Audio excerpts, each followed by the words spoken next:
تالتة إعدادي عاملين إيه؟ يا رب تكونوا بخير. النهاردة بإذن الله بنراجع مراجعة مهمة جدا جدا جدا. فقبل ما نبدأ كده بطل يشترك في القناة علشان بإذن الله ينزل لك بقى إيه الأجزاء. طيب ممكن تقول لي يا مستر هحتاج فيديو تاني غير ده؟ لا يا باشا، بس أهم حاجة تتابعني أول بأول لأن بإذن الله امتحانك هنا.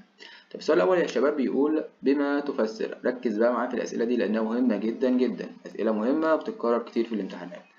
طيب أول حاجة بيقول لك تعتبر الزراعة من أهم الأنشطة الاقتصادية الهامة في العالم. أول حاجة طبعا يا حبيب قلبي لما أجي أتكلم عن الزراعة تقول لي هي مصدر لغذاء الإنسان. ثلاث حاجات: مصدر للغذاء، رقم اتنين بيرتبط بها تربية الحيوان، رقم ثلاثة مصدر مهم جدا للمواد الخام. يبقى إذا رقم واحد مصدر لغذاء الإنسان بجانب الأسماك وتربية الحيوان، رقم اتنين يرتبط بها تربية الحيوانات، رقم ثلاثة مصدر مهم للمواد الإيه؟ المواد الخام الصناعية، زي مثلا القطن بيخش في صناعة المنسوجات، والجود كذلك بيخش في صناعة المنسوجات، وعندنا مثلا المطاط بيخش في إطارات السيارات. طيب السؤال التاني ركز بقى معاه لأنه مهم. بيقول لك صعوبة استخدام الميكنة الزراعية في الزراعة الكثيفة. بص يا حبيبي، الزراعة الكثيفة دي قال لك إن المساحة بتاعتها بتكون صغيرة، فبالتالي أنا مش هعرف أستخدم آلات زراعية. يعني هنا العامل الرئيسي اللي بيأثر على استخدام الآلات الزراعية أو الميكنة الزراعية هو مساحة الحقول. كل ما مساحة الحقول بيزيد، طبعا إيه اللي بيترتب عليه؟ بيترتب عليه استخدام استخدام الآلات والميكنة الزراعية. يبقى إذا هنا هتقول لي بسبب صغر مساحة الحقول الزراعية وضيق مساحة الأراضي المتاحة، خلاص كده لاستخدام الآلات، خلاص كده لاستخدام الآلات أو الميكنة الزراعية. ده بالنسبة لمساحة الأراضي الزراعية واستخدام الآلات أو الميكنة الزراعية. طيب بعد كده بيقول لك انخفاض التكاليف وقلة العمال في الزراعة التجارية الواسعة. بص يا حبيب قلبي، كل ما يكون عندي المساحة واسعة طبعا هسألك سؤال: المساحة لما كل ما تكون ضيقة هتعرف استخدم آلات؟ هتقولي لا طبعا. لكن كل ما يكون واسع هعرف استخدم آلات كتير، فبالتالي كل ما استخدم آلات كتير التكاليف بتقل والعمالة بتقل. يبقى إذا هتقولي بسبب الاعتماد الكلي على الآلات الحديثة، خلاص، والطرق العلمية الحديثة في كافة مراحل في كافة مراحل الإنتاج. يبقى إذا التكاليف بتقل ليه؟ في الزراعة التجارية مهمة جدا، خلي بالك لأن هنا ممكن يجيلك ما لا علاقة. يعني مثلا يقولك ما لا علاقة ما بين الزراعة التجارية واستخدام الآلات الحديثة. هتقول إن في الزراعة التجارية بيكون فيها مساحة الأراضي كبيرة، فبالتالي بستخدم الآلات الحديثة، فبالتالي نسبة التكلفة بتقل والعمال. طيب بعد كده رقم 4 بيقول لك يعد القطن في مصر والسودان من أجود أنواع القطن. حلو جدا النقطة دي، ركز معايا يا حبيب قلبي. طبعا لما اجي اتكلم عن القطن قال لك القطن عندي من نوع طويل من نوع طويل التيلة، فبالتالي بنعومته وبياضه وقوته الاستثنائية. تقول لي على طول ان الجودة بتاعته بتكون من اهم الجودات اللي موجودة على مستوى من اهم الجودات اللي موجودة على مستوى العالم. اذا هنا السؤال هنا يجي يقول لك كده يعد القطن في مصر والسودان من اجود انواع القطن. ليه؟ هتقول لي لانه من نوع طويل من نوع طويل التيلة. بعد كده بيقول لك بما تفسر عدم زراعة قصب السكر في قارة أوروبا. بص يا معلم، مفترض طبعا إن قصب السكر أصلا بيحتاج إلى درجة حرارة مرتفعة، دي رقم واحد، ركز معايا. رقم اتنين بيحتاج مية كتير. حلو. فبالتالي قال لك إن المناخ ده مش موجود أصلا في قارة أوروبا، يعني درجة الحرارة المرتفعة دي مش موجودة في قارة أوروبا. فبالتالي عدم ملائمة الظروف المناخية لزراعة في قارة أوروبا، لأن أوروبا بتقع في المنطقة المعتدلة. تاني بالراحة، إذا تقول لي لوقوع قارة أوروبا في المنطقة المعتدلة بينما يحتاج القصب إلى درجة حرارة مرتفعة ومياه وفيرة، فدي يطلق عليها ظروف مدارية، وهذه الظروف لم توجد في القارة الأوروبية. إذا ممكن يقول لك ما النتائج المترتبة على وقوع قارة أوروبا في المنطقة المعتدلة؟ هتقول لي أدى ذلك إلى عدم زراعة قصب السكر بها. ركز معايا. طيب بعد كده بيقول لك تركز زراعة الشاي في دول شرق قارة مين؟ في شرق قارة آسيا. ليه بقى؟ طبعا أسئلة المحاصيل دي لازم يجيب لك عليها نقطة أقل حاجة أو نقطتين ثلاثة، خلاص كده. هتقول لي إن الشاي بيزرع عليه في شرق قارة آسيا، هتقول لي بسبب توافر ظروف زراعته اللي هي ايه بقى؟ تقول لي رقم واحد زي التربة الخصبة الخفيفة، رقم اتنين المناخ الحار، رقم تلاتة الهواء الرطب ومطر غزير.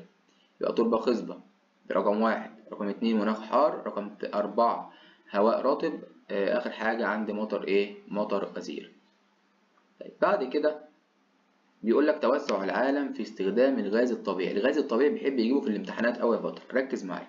الغاز الطبيعي طبعا بيتميز ان رقم واحد بيكون رخيص الثمن، يعني ما بيكونش غالي. رقم اتنين بعرف انقله سهل النقل. رقم تلاتة غير ملوث للبيئة، احسن طبعا من البترول والايه والفحم. يبقى رخيص الثمن سهل النقل اقل تلوث للبيئة مقارنة بمصادر الطاقة الايه بمصادر الطاقة الاخرى. مهم جدا ركز عليه. يبقى اذا رخيص الثمن سهل النقل واقل تلوث للايه للبيئة. ايوه كده. طيب بعد كده بيقول لك انخفاض القيمة الاقتصادية للأبقار في الهند. طبعا الهند يا شباب عندها ديانة يطلق عليها ديانة الهندوسية، والديانة دي بتحرم أكل لحوم الأبقار. فبالتالي ده بيؤدي إلى ضعف استغلالها اقتصاديا أو استغلالها تجاريا في إنتاج اللحوم. يبقى إذا هتقول لي بسبب تحريم الديانة الهندوسية لأكل لحوم الأبقار. طيب بعد كده بيقول لك لجوء الهند إلى استخدام الطاقة النووية والكهربائية. ركز معايا في السؤال ده لأنه مهم جدا. طبعا الهند ما عندهاش مصادر طاقة أخرى تقليدية زي مثلا البترول والغاز الطبيعي، فبالتالي لجأت إلى استخدام الطاقة النووية والكهربائية. خلاص، يبقى إذا استخدام الطاقة النووية ليه؟ هتقول لي بسبب افتقارها لمصادر الطاقة الأخرى زي مثلا البترول والغاز الطبيعي. طب بعد كده بيقول لك بما تفسر ضيق السهولة الساحلية في البرازيل على المحيط الأطلنطي.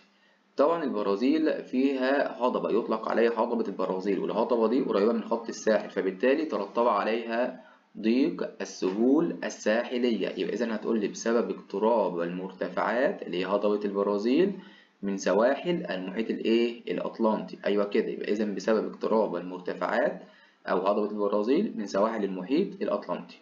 طيب بعد كده بنتكلم عن أهم النتائج. أول حاجة بيقول لك ما النتائج المترتبة على استخدام الآلات والطرق العلمية في الزراعة التجارية. بص يا حبيب قلبي، لسه قايلها لك، كل ما استخدم الآلات والطرق العلمية ده بيؤدي إلى قلة التكاليف وقلة العمالة أو عدد العمال وزيادة الإنتاج بشكل كبير. خلاص، إذا أدى ذلك إلى قلة التكاليف وقلة العمالة الزراعية. ده بالنسبة لاستخدام الآلات الزراعية في الزراعة التجارية، ودي طبعا عكس الزراعة الكثيفة. ركز معايا. طيب بعد كده بيقول لك ما النتائج المترتبة على اكتشاف البترول في دول شبه الجزيرة العربية. السؤال ده مهم جدا جدا جدا. طبعا اكتشاف البترول أدى إلى تناقص أعداد العاملين بحرفة الرعي البدائي وتحولهم للعمل في استخراج البترول وتوطين البدو. ده بالنسبة لاستخراج البترول في شبه الجزيرة العربية. يبقى إذا البترول ده أدى إلى قلة العمال أو العاملين بالنشاط الرعوي في شبه الجزيرة العربية. بعد كده بيقول لك ما المقصود. ركز معايا. الزراعة الكثيفة قلت لك هي زراعة الأرض أكتر من مرة في العام الواحد. ليه بقى؟ هتقول لي لإشباع حاجة السكان المحليين وتوجد في مناطق مزدحمة السكان. يبقى إذا الزراعة الكثيفة تقول لي هي زراعة الأرض أكتر من مرة في العام الواحد. هتقول لي ليه؟ لإشباع حاجة السكان المحليين يعني اللي جوه البلد، وتوجد في مناطق مزدحمة السكان يعني فيها سكان كتير أو ناس كتير. ده بالنسبة للزراعة الكثيفة. طب أنا بقى لو قلت لك كلمة نشاط تعدين يعني إيه؟ كلمة تعدين خدناها كتير جدا يا شباب. قلت لك هي استخراج المعادن ومصادر الطاقة من حتة من باطن الأرض أو بالقرب من السطح. يبقى إذا كلمة نشاط تعديني تقول لي استخراج معادن. طب إيه تاني؟ مصادر الطاقة منين؟ من باطن الأرض أو بالقرب من السطح. ركز معايا ما تنامش ياض. ها، صلى على سيدنا محمد. بعد كده بيقول لك سؤال مهم جدا، يلا بقى انت اللي تتكلم بقى معايا كده. بيقول لك دلل جغرافيا تتمتع نيجيريا بموارد طبيعية متنوعة. طبعا نيجيريا يا شباب قلت فيها أراضي زراعية وفيها عنده غابات، يعني الغابات تقريبا ما يقرب من تلت مساحتها، بالإضافة إلى موارد معدنية أخرى. خلاص، وبترول بكميات كبيرة. ده لو قال لك دلل على طول. فأنا لو كتبت الإجابة دي مفيش مشكلة، احسبها لي صح 100%. إذا فيها أراضي زراعية، فيها غابات، فيها موارد معدنية، وبترول بكميات كبيرة. علشان بإذن الله أول ما أنزل هتقفل، اوعى تنسى تصلي على سيدنا محمد. سلام.